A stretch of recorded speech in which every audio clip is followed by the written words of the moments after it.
call on the general manager of the company. Let's see what signals you can pick up during the critical first 10 seconds of the call. Susan Taylor from Beacon Printing. Okay, Susan, have a seat. Great, thank you.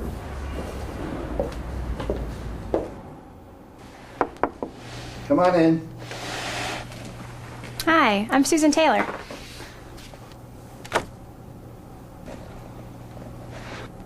Have a seat. It's very nice to meet you. Nice to meet you.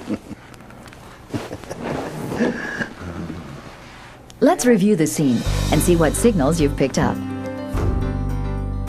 Mr. Lakewood is preoccupied. How would you get his attention? In this situation, it may have been better for Susan to walk a few steps, then stop, smile politely, and wait for the customer to get up and greet her. Do you smile when you meet a new customer? Remember, we want to send green signals from the beginning. When a customer looks you over like Mr. Lakewood, how should you respond? In this situation, you want to show confidence and avoid getting forced into power games. How? Take charge of the situation and state your business purpose. Self-touching gestures are signs of defensiveness, showing the customer that he is in control. Yellow signals won't help your sale. A palms-down handshake is yet another power signal, indicating that the customer has a need to be in control. If you can, always select a chair with an unobstructed view of the customer. Here is our third exercise. The customer has been very friendly and receptive throughout the call, but then you give him the price. So with a 3-year warranty and a service contract, we're talking about an investment of $8,700. $8,700? Where's the savings? By assuming this posture, what nonverbal signal is he communicating?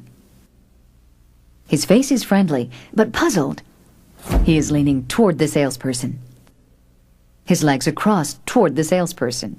His body language expresses green signals, even though his verbal expression contradicts them. Oh, I need a lower net price. What would be your verbal and nonverbal response? Maintain your open posture and strong eye contact. What would you say to him? If you buy 2, I can give you a lower price. I don't need to, I just need 1 at a lower price. I can save you $850 by taking away the service contract. Look, I'm gonna need that service contract. Have you ever bought something that met your need for low price, but failed to live up to your quality expectations? Yeah, why? I think we're in a similar situation here. You told me that your previous model had many breakdowns that cost you money and aggravation. I assume you want to avoid these problems in the future. Of course I do. If you sign this here, you're getting the best quality product at the best price, backed by our guarantee. Still $8,700. The buyer's body language signaled green. There was no reason for last-minute price concessions. Remember, don't wait for a verbal invitation to close the sale. Just ask for the order at the earliest opportunity. Here's our fourth scenario. You're in the middle of your presentation when your busy customer is interrupted by an important phone call. Okay. Yeah, speaking. Hey! What nonverbal signals is he communicating? His eyes are averted, and his tone of voice indicates tension and frustration. All yellow signals. I'm not Look, I got somebody with me right now. How would you handle the interruption and the possible change in attitudes? Remain neutral and relax. Listen. Think of a way to reconnect by refocusing on the business at hand. When he hangs up, re-establish eye contact. Look, I don't want any excuse. Look, I have... After an interruption, you want to create involvement with specific questions to draw your buyer's attention back to the business discussion. Now, would you like to see your company looking like that? But the long-term... What makes selling such an exciting profession is that every call is different. Even when you know customers very well, they can surprise you with new attitudes that you may not have noticed before. That's why we need to remain vigilant and listen with our eyes and ears wide open. Approach every call as if it were your first. Test the waters with open questions before launching into your presentation. Scan the buyer's body. Keep your own body relaxed and communicate green signals. If you notice yellow signals, shift your focus from talking to listening. Ask open questions. Give the buyer a chance to express the hidden obstacle to your communication. If you show your customers that you really care about them, that you're able to serve their needs and solve their problems, you'll get more green signals than you ever thought possible. Now, by the time Now you're about to see how a role-play exercise called the practice call can increase your sales success. In the practice call, the buyer's situation is fictitious, but the behavior is realistic. And if by the end of the day, It's like a link trainer for airline pilots. Pilots can test their skills in a safe environment where the responses are real and a mistake will never hurt anybody. As a matter of fact, mistakes are a very good thing in the practice call. You don't want to maybe be trying out a new sales technique on a real customer because you'll stand the chance of losing the sale. Here, there's no risk. Okay. So, who wants to be the seller? All right, I'll be. Okay, Tony, here you go. Tony, this is your case. And the buyer? I'll do the buyer. Beautiful. Okay, Michael. And that leaves you, Susan, to be the observer. So, I'm going to give you a few minutes to prepare, and then we'll get started. Right. Won't be hard on me. No promise. As the seller, Tony is going to call on a prospect.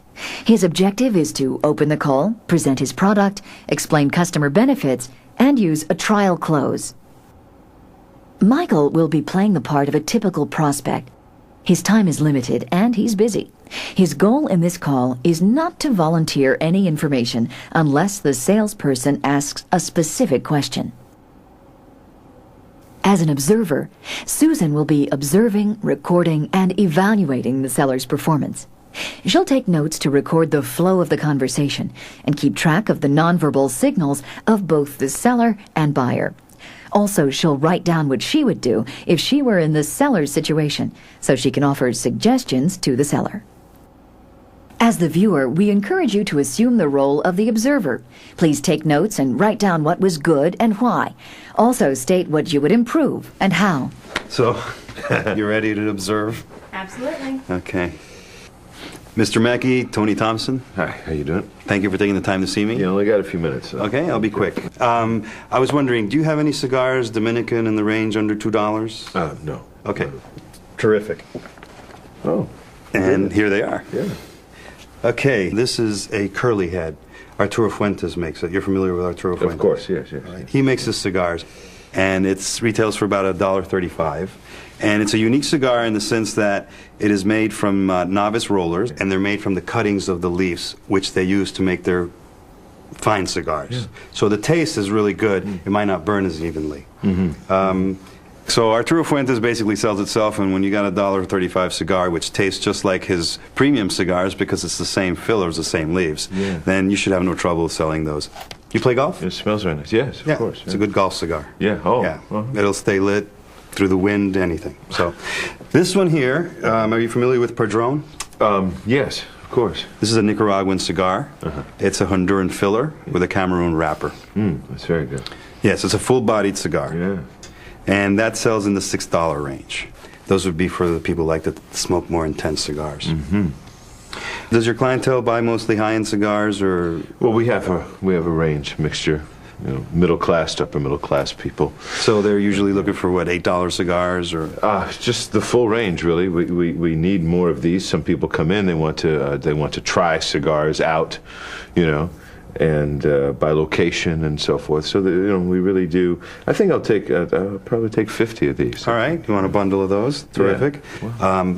I would leave these with you if you'd like to smoke them. I'll tell you what I'll do is I'll go ahead and I'll take a bunch of these. Okay. Get your bunch. And with the Padron, let me smoke it. All right. Let me taste it, and I'll let you know sometime tomorrow. Would that be? Okay. That sounds great. Yeah. All right. If I may suggest, smoke it after dinner, cup of coffee, a little espresso, goes very well.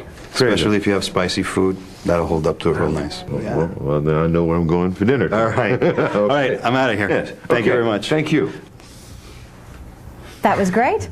I can tell you were really invested. During the evaluation of the practice call, the seller gets a chance to reflect on the experience.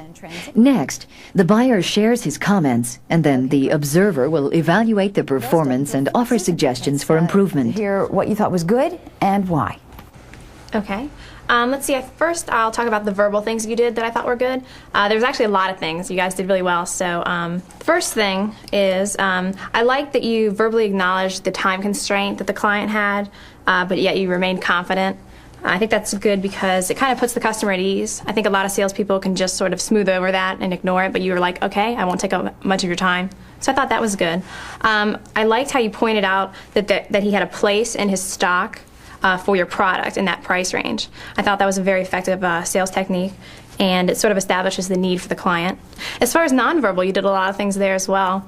I noticed that you kept your palms up and out, and I think that's great. It shows it's kind of an open, non-threatening gesture that I think the client responded well to.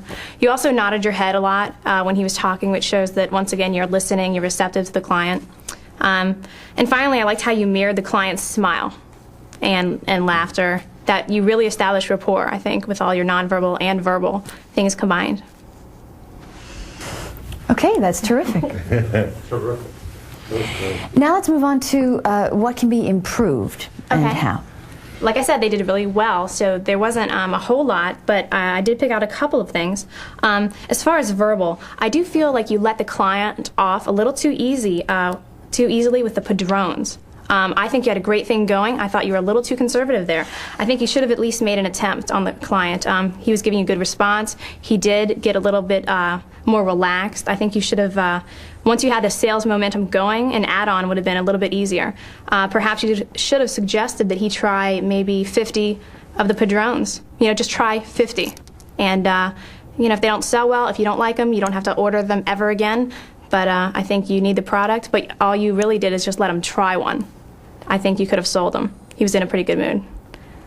But as far as nonverbal, the only thing that I noticed that you needed improvement on was sometimes you looked a little to the left and down when you were talking to the client, and sometimes that can be interpreted as a little bit shady. You did say a few things like, you know, these taste, the $1.50 or something cigar tasted just like the premium. That's a little hard to believe, and when you were saying things that you didn't quite believe, you looked to the left or you looked down. Other than that, though, I thought overall it was really fantastic, and I really had to reach to find things to improve. She's pretty thorough. That was an excellent example of what was good. Well, Why? Okay, well, it's time to trade places. Oh, good. I don't know if I can. Now that you've seen how a typical practice call exercise is conducted, you can apply this learning tool to your situation. Your goal should be to train for increased sales. Here are your learning objectives. Test new skills. Remember, it's better to experiment in the classroom than to role play with real customers. Review how others see you. We rarely get a chance to see ourselves as other people see us. Adapt positive body language. Learn to automatically assume an open and relaxed body posture. Increase your motivation to change.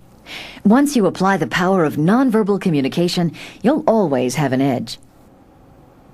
Narrow the gap between thinking and doing. How? Through ongoing practice. All right, what about if you're a banker and I'm selling you We encourage you to participate in these practice call exercises. a company looking like that? Allow yourself to experiment and make mistakes. Mistakes show that you're not afraid of learning. The only mistake you can make is not to learn and grow. A black belt one day? 3 years. Nonverbal communication is the biggest part of acting, actually. One of the things that I do in the class that I teach, the acting class that I teach, is that we'll take a look at the opening scene of The Godfather. And then we just go over the lines, and of course, really when you pay attention to the scene, The Godfather sounds actually a bit wimpy, but he wins, and he wins big time in that scene. So we watch it again with the volume down. And you can see that he's spending the whole time threatening the Undertaker with his body, It's all nonverbal. Sometimes when I practice a script, I'll actually look in the mirror to see if I'm doing the proper gestures. You know, sometimes if you're nervous, you can come off, you know, like you might start fiddling with something.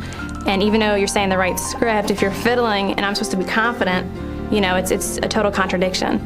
So I think you have to make sure that you don't just have the verbal script down, that you're doing the proper nonverbal gestures as well. Positive nonverbal communication can be done through a smile or open hands or your body being relaxed and comfortable with the person that you're dealing with, whether it's in a scene or in any other situation. How about the scene where Gerard gave you the cigar? Oh yeah, well he's a great salesman anyhow. he's great at that, and it was just good because with what he does there, just presenting the cigar, well, you had to participate, you had to smell it, you had to become part of what he was doing, and I think that was a great sales technique. A lot of times when I go on a job, on the way there, I don't turn on the radio, I don't listen to music. I actually sit there and kind of think about the client, think about what they're looking for, and try to become that. Nonverbal communication in acting is very important because you're actually listening to what the body is saying to you without words. So it's very important. What is being communicated, really communicated, and what you are feeling from the scene often has nothing to do with what the script says. And so you teach the actor to always follow the subtext, which is the nonverbal part, because that's really the truest form of communication.